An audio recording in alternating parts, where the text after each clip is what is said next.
책 읽어주는 나무.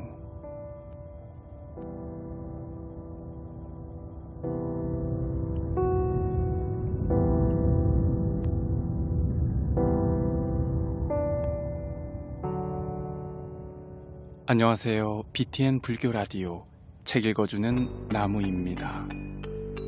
오늘도 책을 열고 시작하네요. 책을 읽는 저는 힐링 스토리의 나무입니다.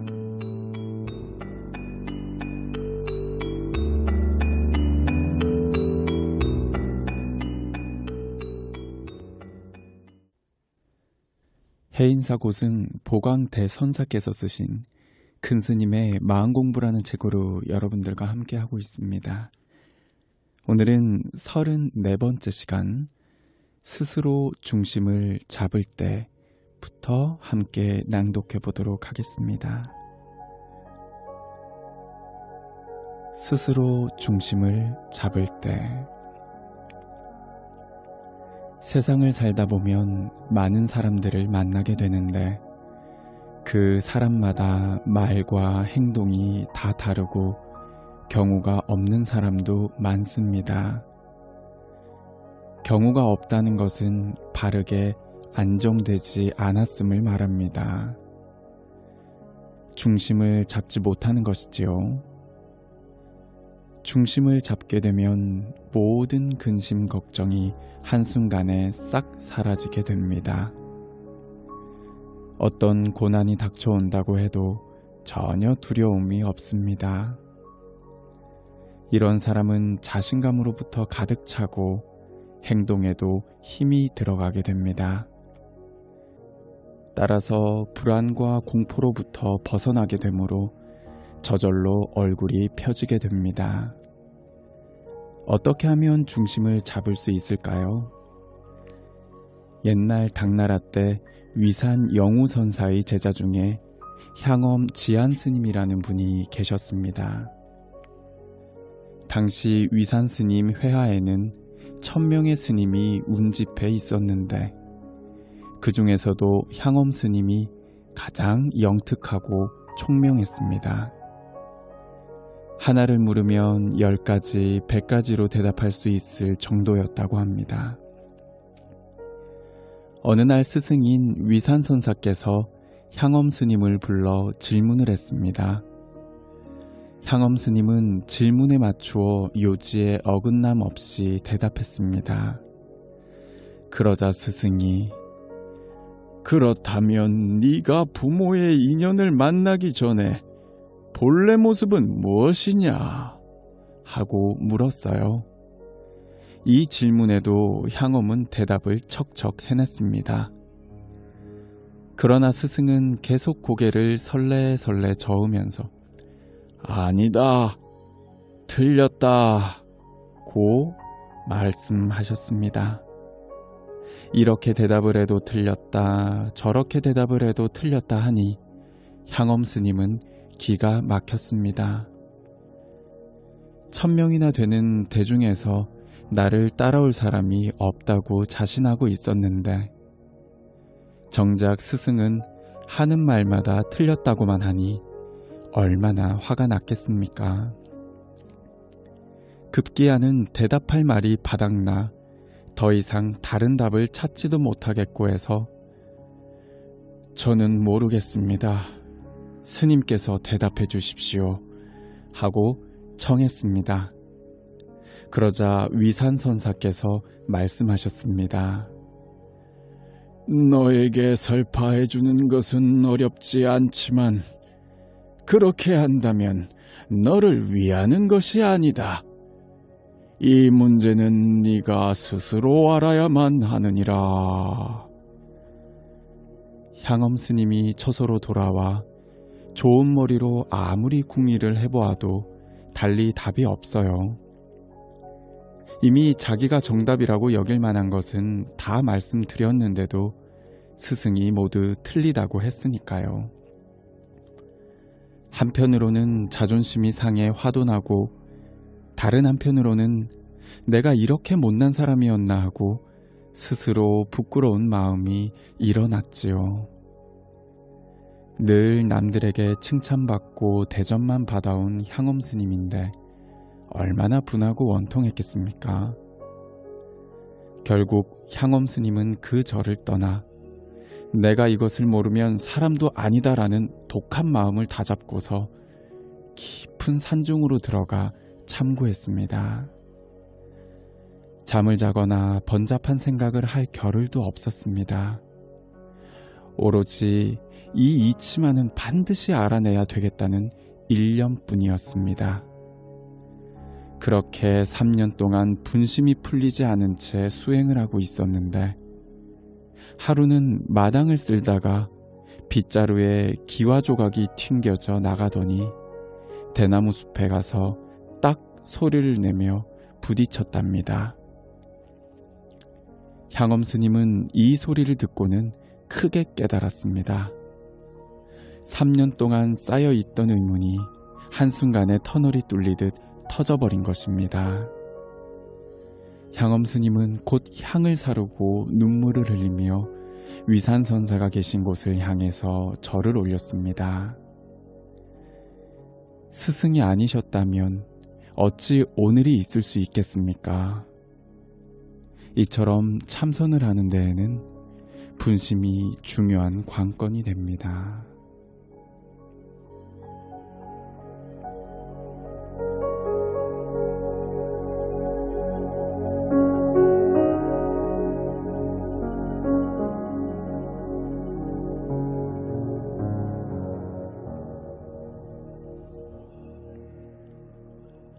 부처를 보고 부처를 이루다. 기도를 하는 데에는 무엇이 제일 중요하겠습니까? 신심이 제일 요긴한 것입니다. 기도를 할 때는 지극한 마음으로 부처님을 믿는 믿음이 필요합니다. 그런 믿음으로 부처님을 기필코 친견하겠다는 마음을 내어야 합니다. 그 다음으로 필요한 것은 내가 이 일을 해결하지 못하면 내생, 아니 억겁을 지날 때까지 결단코 물러서지 않겠노라 라는 용맹심입니다. 며칠 기도해보고서 거별 영험도 없네 하며 물러서지 말고 부처님을 친견하기 전에는 결코 물러서지 않으리라 하는 굳은 결의를 일으켜야 합니다. 기도하는 사람에게는 겸불이 목표이고 참선하는 사람에게는 견성이 목표입니다. 불자들이라면 영험이 있다는 기도처를 찾아다니면서 부지런히 기도를 하셨을 겁니다. 그러나 그렇게 열심히 시험 준비해서 문제를 풀어도 답을 제대로 써서 합격한 사람은 그다지 많지 않습니다.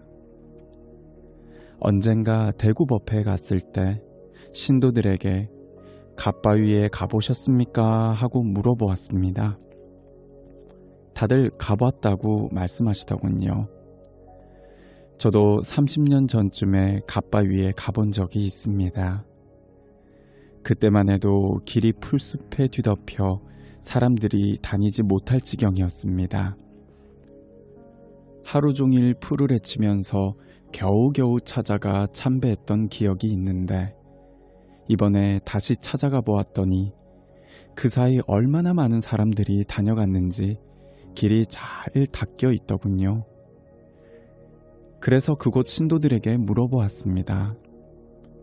무슨 이유로 그렇게들 많이 찾아갑니까? 그랬더니 갓바위에 가면 한 가지 소원은 들어준다고 해서 갔습니다 라는 대답이 돌아왔습니다. 그럼 아직 다녀오지 않은 분 손들어 보십시오 라고 다시 물었더니 손을 들지 않는 사람이 단 한 사람도 없어요. 그러면 애초에 바랐던 소원을 성취하신 분 손들어 보세요 라고 했더니 겨우 몇 사람 들까 말까 망설이다 손을 슬그머니 내리더군요. 설악산 봉정암이니 남해 보리암이니 좋다고 소문난 곳은 다 찾아다니면서 어느 부처님이 영험이 있고 어느 기도처가 좋더라고들 하는데 사실 기도의 장소가 중요한 것은 아닙니다.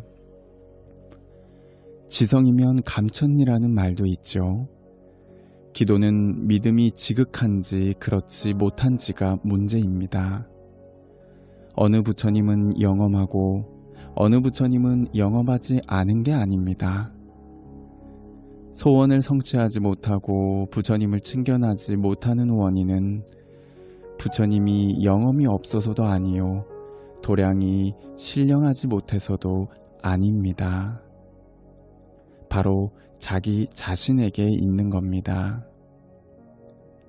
자신에게 지극한 믿음이 없어서 기도가 성취되지 않는 것입니다. 부처님의 가르침이 잘못되고 스승이 잘못되고 화두가 잘못되어서 깨닫지 못하는 것이 아닙니다. 꾸준한 정진에 분심을 일으키지 않아서 깨닫지 못하는 것이지요. 작년이나 금년이나 그저 그렇게 세월만 보내면서 내일 하지 하고 미루다가는 곧 숨 넘어갈 날이 닥칩니다. 아무리 이야기해 주어도 옳기는 옳은데 하고는 말꼬리를 슬그머니 감추어 버립니다. 옳은데 뭐가 문제입니까? 하고 다그치면 스님 말씀이 옳기야 옳지만 사람이 살다 보면 바빠서 언제 그런 걸 여유가 있겠습니까? 하고는 핑계를 대고 맙니다. 결국 죽을 때는 회한과 원망만 짊어지고 떠날 수도 있습니다. 하루하루 공덕을 쌓는 삶이 되어야 합니다. 우리의 본심은 억만겁이 지나더라도 달라지지 않습니다. 뽕나무 밭이 푸른 바다가 된다 하더라도 변함이 없는 것이 바로 우리의 불성입니다. 현실에서 드러나는 모습은 잘난 사람, 못난 사람, 귀한 사람, 천한 사람, 부자, 거린, 남자, 여자 등등 모양과 능력이 갖가지로 다르게 보이지만 본질인 불성은 조금도 다르지 않습니다. 무엇보다도 급선무는 이런 불성을 스스로 확인하고 회복하는 것입니다. 불성은 결코 훼손되거나 흔들리지 않습니다. 어떤 상황 속에서도 손상되지 않고 항상 그 자리에 고스란히 있습니다. 우리 마음이 제자리를 찾아 불성에 딱 맞게 되면 그때부터는 선업이나 악업에 끌려다니지 않고 선도 악도 마음대로 부릴 수가 있게 됩니다. 이런 자리를 얻게 되면 이루 말할 수 없는 기쁨이 샘솟는데 이것이 환희지입니다.